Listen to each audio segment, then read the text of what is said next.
Welcome to Village Church Connections. I'm David Pavey. The Second World War was underway.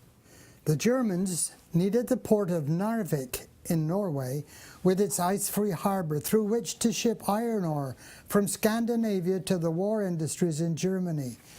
So in April 1940, the British sent HMS Eskimo, a tribal-class British destroyer, and other ships to the Norwegian waters to block German access to Narvik. On April the 10th, the Battle of Narvik began. 2 days later, the Eskimo was hit by a torpedo fire from a German destroyer, which caused severe damage, blowing off Eskimo's bow. Since the ship had lost its galley and store of food when the torpedo hit, the sailors raided a captured German supply ship, which was so well stocked that the surviving crew ate better than they had before the attack.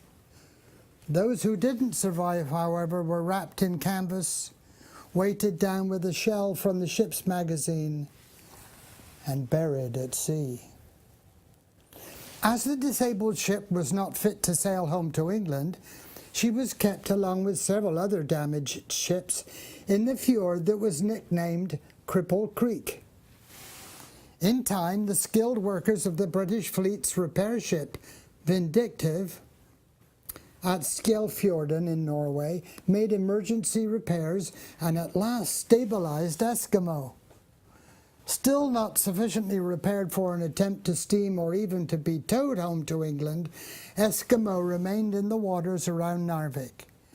She was a frequent target of German airstrikes, so had to move from fjord to fjord to keep the enemy planes off track. Her condition was so precarious that she dared not fire her guns in defense, as the concussion, the jolt, would further destabilize her. Fortunately for Eskimo, German dive-bombing attacks were not possible, since the fjords were too narrow and steep to allow a plane room enough for the pilot to pull out of a high-angle dive. Lord Haw Haw, as the Brits called the English-speaking propaganda broadcaster on German radio, Lord Haw Haw taunted Eskimo's crew with daily warnings that the ship was sure to be found and destroyed. The British forces generally regarded Lord Haw Haw with disdain and mockery, of course, but the men of Eskimo were still cautious when it came to the persistent air attacks. All non-essential crew were removed, but even those who remained spent their nights ashore in the shelter of a stoutly constructed cheese factory. It was painted bright yellow and would have been a much easier target to bomb than Eskimo had the Germans known. Eventually, the British suggested that they should scrap the Eskimo, but the captain, John Micklethwaite, was adamant that he would not follow such an order. He declared that if necessary, he would personally carry his ship home. And finally, on the 28th of May, all but 10 men were removed from Eskimo, and she was rigged for tow.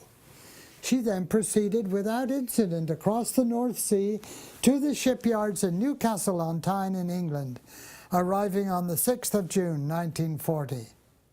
Now picture the scene as crowds of Brits gathered to cheer and to welcome home this gallant ship that wouldn't quit.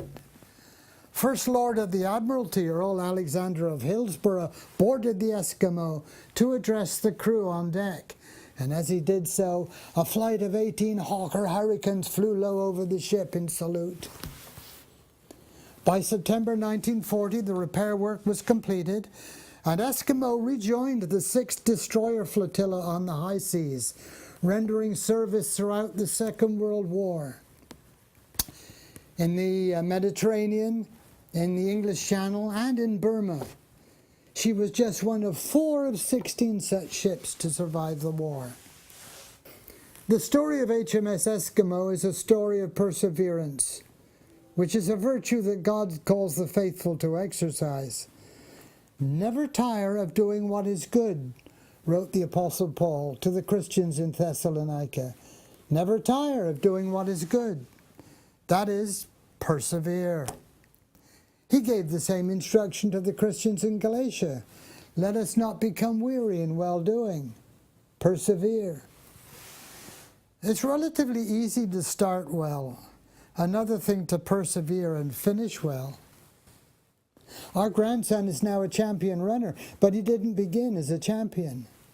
In one of his early efforts, he was near the end of a race when he collapsed and needed medical attention. But he persevered in training, day in and day out, following the counsel of his coach. And now he keeps breaking his own personal best times, all because he's persevering.